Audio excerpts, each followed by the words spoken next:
Good evening, everybody. This is the Wild Man. Welcome to Forge, and with me, as always, DJ Tiano. How you guys doing this week? We're gonna hit you with a little ritual this week. That's what our topic is this week. Rituals.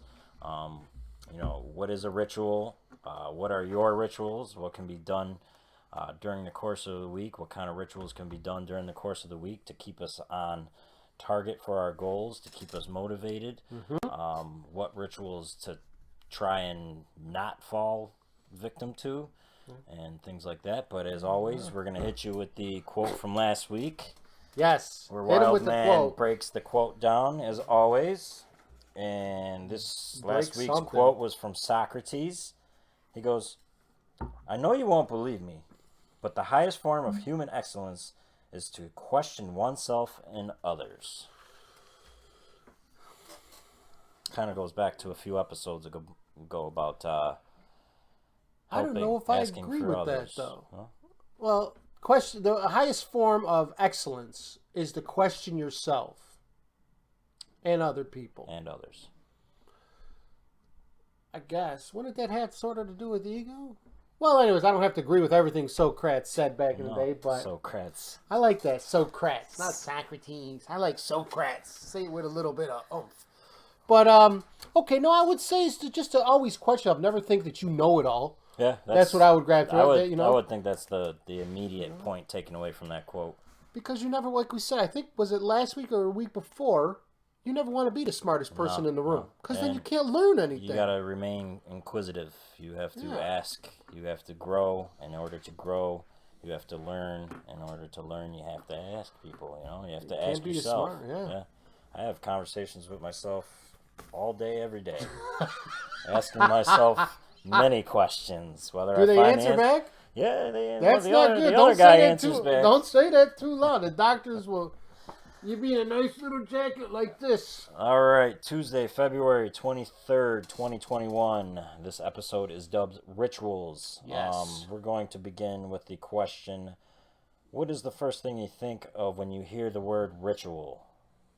Usually what? Religious acts or tradition, correct? I see an altar, a knife, candles, fires, naked people. Yeah, Pentagon. Right off the what do bat. they call that? The pentagram. The pentagram. There you go. Yeah, devil The worship. Pentagon. That's the government. Yeah. Then again.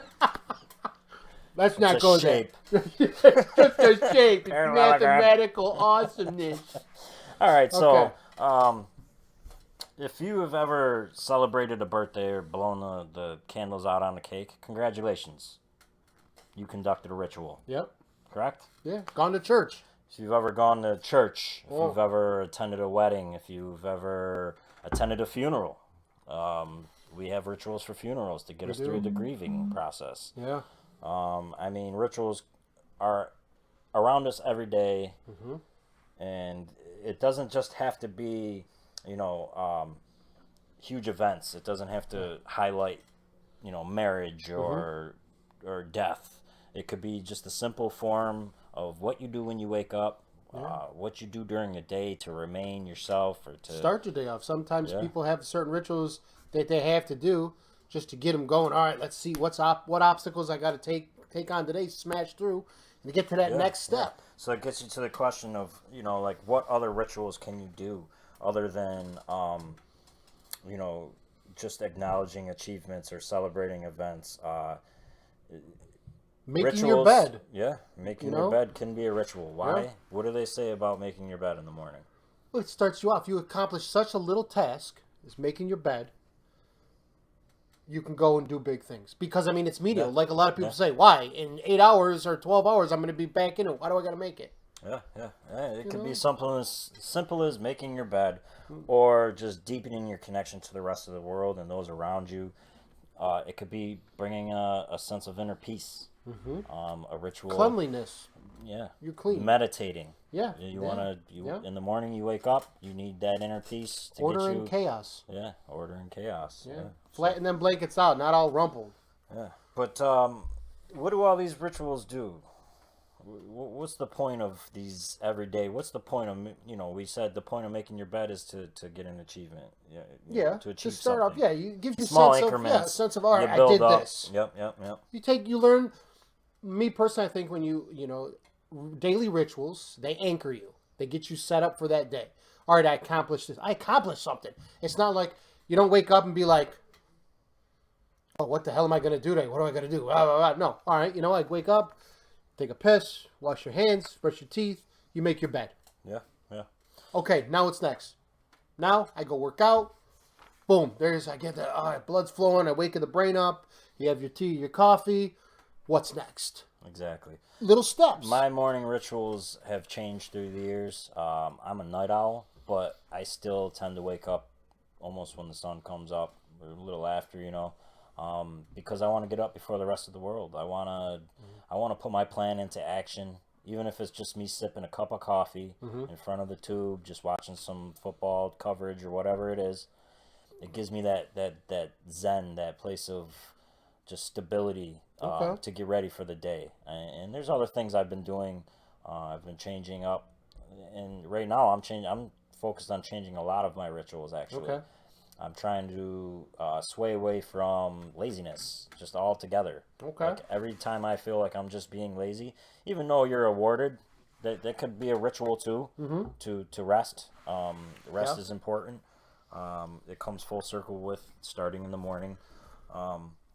But to me, the definite definition of a ritual is, so I wrote this down somewhere. It's kind of a visible act performed with an invisible intent, right? So you celebrate a birthday, or you survived a year. You survived a year. You know what I mean? It's a physical act that you're doing, that you get all these people to come to your house and celebrate with you. You made another year, usually as children. A celebration of you life. Look forward for the gifts and things like that. It's a tradition, it's a ritual.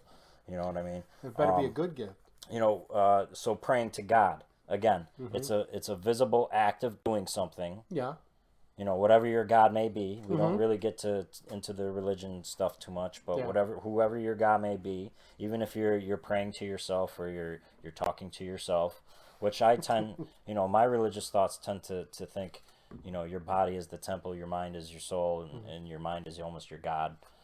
That's who you speak to. That's why you're always having the conversations with yourself, and kind of like what praying really is, right? Yeah. You know what I mean? Again, it's a visible act performing with intent, an invisible intent. You know what I mean? So, baptisms, immersing one in holy water, is to purify. It's the physical, action of, dipping that baby in the water, or putting the water on your forehead to purify your soul. Go to say, with the Christians, which would be the invisible act, intent. You know what I mean? So, marriage, it's the beginning of a family. It's the bond between two people, a lifelong commitment to help you grow in selflessness, right? By serving, because now you don't just serve yourself, you serve your spouse and your children. Yes. You're making that union at the altar, the physical action of it, with the invisible intent to nurture those around you and take care of those around you. That's sacrifice. Some people, that is sacrifice, but a ritual is sacrificing. Yes, it is. Whoa, yes. Is it not? No, I mean, it can be, depending on what your, the old native tribes and stuff. Yeah. What are their rituals in place for? Yeah. They're thankful for what they have. They always sacrifice that guy. They throw him in the volcano, which would be the physical action. That was a terrible with movie, an invisible intent of thrashing out the demons or whatever their ritual may be. For crops, yes. But like anything else, there lies outer influences that force us to break these rituals. The more you practice these rituals that you come up with, or whether they're new or you learn through somebody else. Where I'm at right now, I'm learning all these rituals from these successful people. Okay. Because this journey of ours that we're embarking on in front of all of you and all you listeners out there is one that we ask you to come on with us, because we all want higher goals, we all want higher achievement, we all want success, right? We do. So in nature, what do? You look to those who are successful already. So I had the privilege of listening to Green Lights. It's a book. Not so much an autobiography about Matthew McConaughey, Okay. but it was like the best read I've ever had. Almost to the point again where I want to read it. I shouldn't say read, listen. Because It's got a man crush. yeah, I got a man crush on all Matthew right. McConaughey. It's Not the actor though. So I didn't really pay attention to Matthew McConaughey, the actor. I started listening to his motivational speeches. It's got some good stuff. And I seen his book popped up as one of the top sellers, so I instantly clicked on it. I listened to the intro of it. I said, "Sold. I'm buying into this book because his voice gets me. I don't know, it just lures me in, like that Lincoln commercial that we talked about. Remember? But whatever it was, he linked. I recommend you, if you are a reader, to listen to this one because his voice it ties the whole story together. Like, it's stories of his past, it's stories of his rituals, of why he became successful, and there are a ton of them in there. I'm not even going to touch that. I'm going to leave that for I'm going to leave that for all you guys to go explore because it is one of the greatest reads I've ever read. And, a lot of it had to do with the story, which, I thought if I wrote an autobiography, who the hell would want to listen to me? You know what I mean? But seeing that he's so successful and he's such a motivational speaker, I fed into this book. Okay. And I literally listened to it from front to back and started over. That's how good it was. Like, I was like, man, I got to soak this up again. It was so damn good. So, enough of Matthew McConaughey and my man crush. There's nothing wrong with that, man. Nothing wrong. So yeah, like I was saying though, but like anything else, there's outer influences that usually force you to break your rituals, right?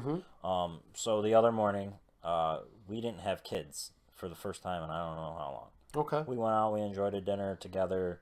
We went to sleep. We had a few drinks. We went to sleep, and then next morning, you'd think I would want to sleep in. I'm not working. I don't got the kids. No. 8 o'clock came around. I got my ass right up out of bed. I says, I'll leave her. She's sleeping. She's peaceful. It might do good for her.